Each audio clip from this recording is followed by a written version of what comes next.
Joy. It's episode 312, and I'm so glad that you're here today because we're talking about an important topic. How are you going to actually make money with your passion by having a business? Like, how do you do this? Like, what do we do? Because here's the deal. All of us have art that we want to create. Am I right? And when I say art, I don't necessarily mean like paintings. No, some of you are. I do have clients that actually do create art, but I'm using it more in an umbrella term. Like, we all want to make money based on our art. That may be a physical product that we make. It may be a food item. It may be a service we offer. It may be a coaching offer. It may be consulting. It could be any of those things. So think about your business right now. You create art with what you want to offer, right? But how do we actually make money doing that? How do we actually marry this art that we create with the things that build a business? Because my friends, today, I want you to realize you have permission to create art, which some would call a hobby. You have permission to do that. You also have permission to start a business. How awesome is that? That we have the free choice to do that. But there's things that you're going to have to do to actually bridge that gap, to take it from art to a business, to make money doing this and build a career that you actually love. So we're going to talk about that today.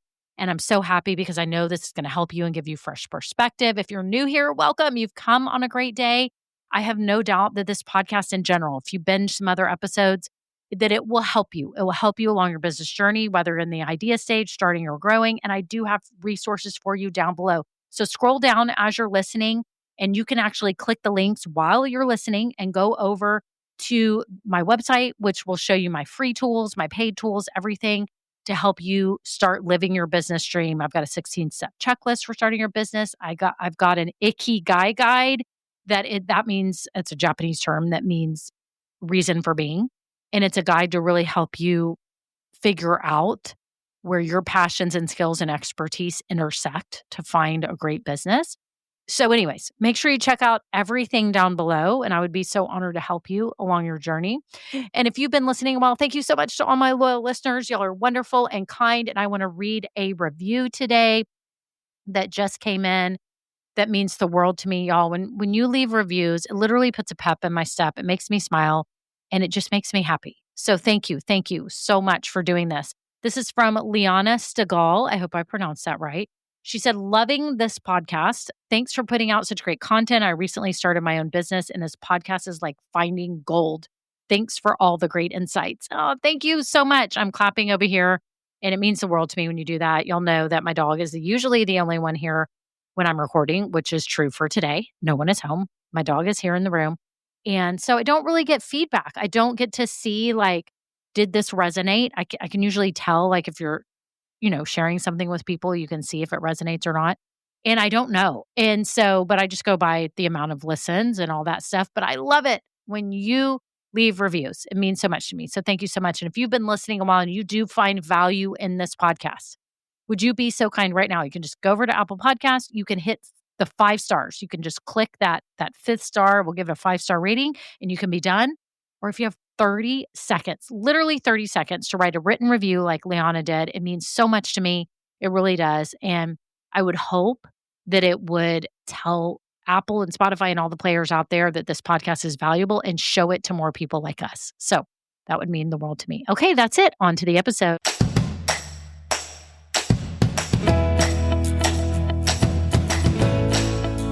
Well, hello, friends. How are you today? I'm so happy that you are here. This is an important conversation. If you are in the idea stage of your business, or maybe you have just started your business, or maybe you're just kind of dabbling in business or trying to pivot, this is for you. Because I think we have to get focused on what really matters. And that is creating a business that you actually love, like getting to pursue your passion and make money doing it. And I think the first thing we have to do is realize that you can either create art or you can create art in the form of a business. And you have to choose. You have to choose. Is it art you are creating or is it a business? And you can have either you want. It does not matter. It only matters to your goals and what you want for your life. I think so many new business owners that I meet with are like, trying to figure out how to make money doing what they love. But sometimes they don't really want to do what it takes to make money doing this. They really don't.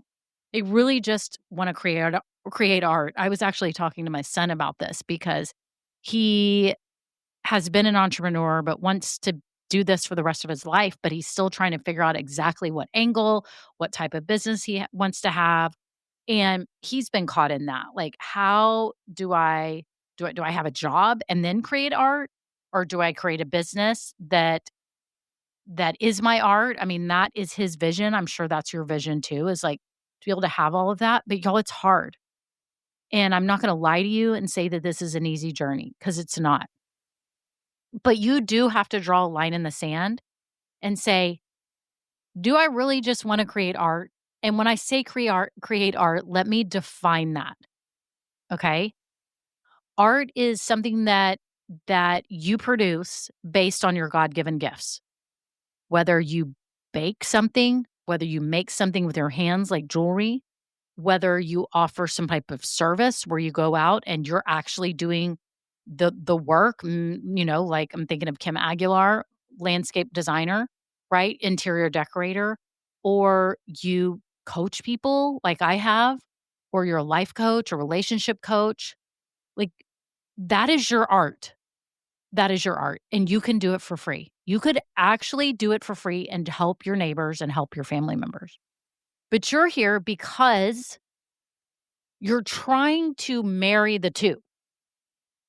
You're trying to marry your art, your passions, your gifts with a career. And you're trying to create like the closest overlap you can create. Am I right? Like if art was a circle and business was another circle, you're trying to lay them on top of each other so you almost see only one circle. But it's hard because I think there's a lot of you that don't realize what goes into a business, and that if you want an actual business, and again, no fault if you just want to create art and have a hobby. I just want you to know that you have the freedom to create art if you can't make this work as a business. But you have to understand what it takes, and you have to be willing to do that for the sake of having a career that you feel truly connected with and passionate about. Does that make sense? So we're going to go through like 3 things today because I think these are important to consider in really whatever stage of business you're in, because you could have been in business a while and maybe you're not making the money that you want to make, and you're realizing it's because you just want to make art and you don't really want a business. You want to create art, and that's okay. I think we've all been in that stage. If you've been in business long enough, you have those moments. I've had those moments where I'm like, I just want to help people. I don't want to worry about all the business stuff. I don't want to do all the things that it takes. Do y'all ever feel this way? You're like, what am I doing? I just want to do this. I just want to do this, and I don't want the stress of numbers and financials and accounting and sales pages and photos and emails and social media. Like, I don't want any of it. Have you ever felt that? Well, it's okay. This is what we go through. It's kind of like when you're a parent and you're like, wait, this is actually hard. This is actually really hard. And there's some days you're like, I just want to leave. I just want to go on vacation. I want to go to the beach. I want to go, right? It's the same with your business. So that's okay. You're all good. But listen to me here. If you actually want to make money with your passion and turn it into a business, these are some things you need to consider. Number 1, and I've talked to y'all about this before, but I'm going to say it again. You've got to research ahead of time. Do people actually want to pay for this? Y'all, I've seen some really cool business ideas all over the internet. And one of them has been these porch pumpkin decorating people. Have y'all seen these businesses where they go into neighborhoods where people have, extra income, and they get their porch decorated with the cutest pumpkins and decorations you have ever seen, especially people that have steps on their porch. And, business owners will come, and there's these women that do these pumpkin decorating. You can probably look in your town, it may be there. Y'all, it has been a big business this year. This is so popular. I even, I think, saw it on the Today Show after I'd seen it online, and I'm like, "Oh my gosh, it's brilliant." And they go, and you may spend $500 or $1,000, and they will decorate your whole porch with pumpkins, and they're different colored, and make it look so fall and cozy and just awesome. Right? And it could last you through, I think it can last people through Thanksgiving, which is really cool, depending on where you live and the weather and all that. But that's someone who is probably married a passion with a business, but there's a lot of hustle and grind that goes in that. Don't think that that's easy. There's a lot of logistics and all of this stuff that goes into it. I've seen people that do baked goods on weekends at farmers markets and other things, and it is so cool to see what they've baked or created, and I just love it, and it makes me so happy. But there's a lot that goes into that. Set up at the farmers markets and doing all the things if you've got a food truck or a mobile food business, or maybe you're an online coach or something like that. Like, when you actually get to serve people and you're talking to people one-on-one, there's nothing better. You will feel like you're in your element, but there's a lot of grind that goes into that, and so it can be hard, right? So we have to think about, is the business that we wanna have, our passion, whatever it is there actual demand for it? So, like the pumpkins, yes, there's demand because there's demand for paying $1,000 or $2,000 for Christmas light hanging. Okay, this goes on in my neighborhood and all that. We have never done that. Um, we have just tried to do it ourselves. And, I'm still a little like, do I need to spend 1,000 or 2,000 on lights? Like, is that really a smart investment? I mean, I don't know. If I had a ton of disposable income, I would do it. I just kinda like the joy of doing it myself, but it definitely doesn't look as good. And when I say myself, I really mean my husband, because I don't get up on the ladders and do all that, but I'll do some of the decorating out in the yard. But, as we get older, we don't wanna hurt our backs. We don't wanna do all those things. So, yeah, maybe I will pay for the Christmas light decorations at some point. But the porch pumpkin decorations are awesome. There is a demand, right? So you have to ask yourself ahead of time, is there actual demand? And have you done the research? Have you talked to people? And again, you are not even going to totally know until you open your business, until people actually give you money. And I often say, before you officially open your business, see if you can get some paying clients. See if you can get some test clients. Do something to see if you can get some clients. Again, you're not even an official business, or maybe you are and you're just like, I'm starting a business. Get some test clients and see if people will pay money for it. If you can see that there's demand and momentum and excitement about what you want to offer, then I think that's smart. But see, this is where people go wrong. When they're trying to marry their passion with their business, they just take their passion and they run with it and they open a business and they didn't really know, is this something people will pay money for? They created their beautiful art, whatever that is, food, coaching, services, products, anything. But they didn't verify that people actually want to pay money for it. And this is how you're going to make money if you want it to be a business. Okay. So that's number one. Number two, you have to realize that even when you marry your passion with this business, you will be doing stuff all the time in your business that you do not like. It's flat out, it's the facts. You will not like it. Maybe you're the person that doesn't like doing your financials and books and taxes. You will not like it. You will need to do that, or you will need to pay someone to outsource it. You will not, some of you tell me you do not like setting up your website. You don't want anything to do with that. You don't like the tech stuff. You don't like sending the emails. You don't like any of that. You may have to go ahead and do that, or you're going to have to pay someone to do it. I highly suggest you learn the basics of how to do it, because you need to know how to do the basic things in your business, right? And then you can hire it out. You may be the person that says, I cannot stand social media. That's kind of me. I don't love it, y'all. I've tried to be on it. I've been on it. Um, I take breaks from it. You'll see where I'm just not on it because I'm not feeling authentic in what I'm doing. And if I'm not feeling authentic, I told myself I'm not doing it.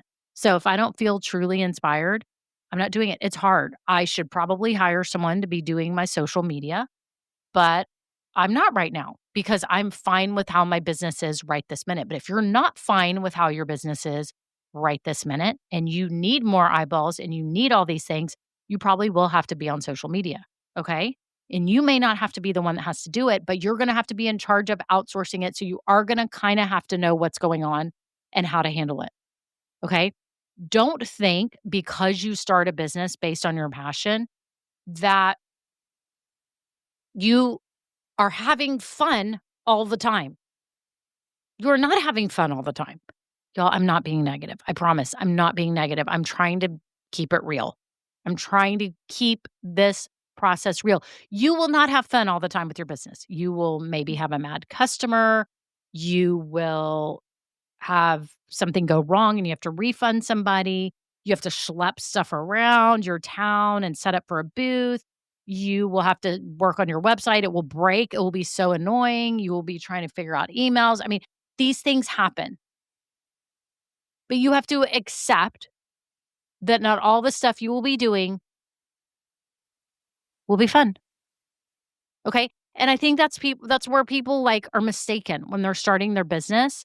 They think, oh, it's my passion. I'm going to love every bit of it. And you're not. That's the facts. You're not. You just need to know that. But your goal is to do the stuff you love the most and outsource or make it super simple, all the things that you don't love doing. Okay. So that's number two. So number one was research prior. Make sure people will actually pay money for it. Get some test clients. Number two, accept that not everything in your business will be fun. Okay, you have to realize this. This is real, okay? And number three, you actually have to work out the numbers to make sure this will work. Based on what you know right now, how much it's going to cost you to do certain things, and how much you are thinking you should charge, you are going to actually have to run some scenarios. If you're starting your business, it doesn't have to be super complicated. You can make a little chart right now and go, okay, what are all my expenses to get everything set up? Maybe it's your website. Maybe it's your email marketing platform. Maybe it's someone to make your logo. Maybe it's some of your supplies and everything you need to do. Maybe create like an amount that you are willing to spend. Let's say it's $2,000 or something like that. I don't know what it is for you. You can do things a lot cheaper and you can do things more higher end. I'm just throwing a number out. Okay. So let's just say it's $2,000.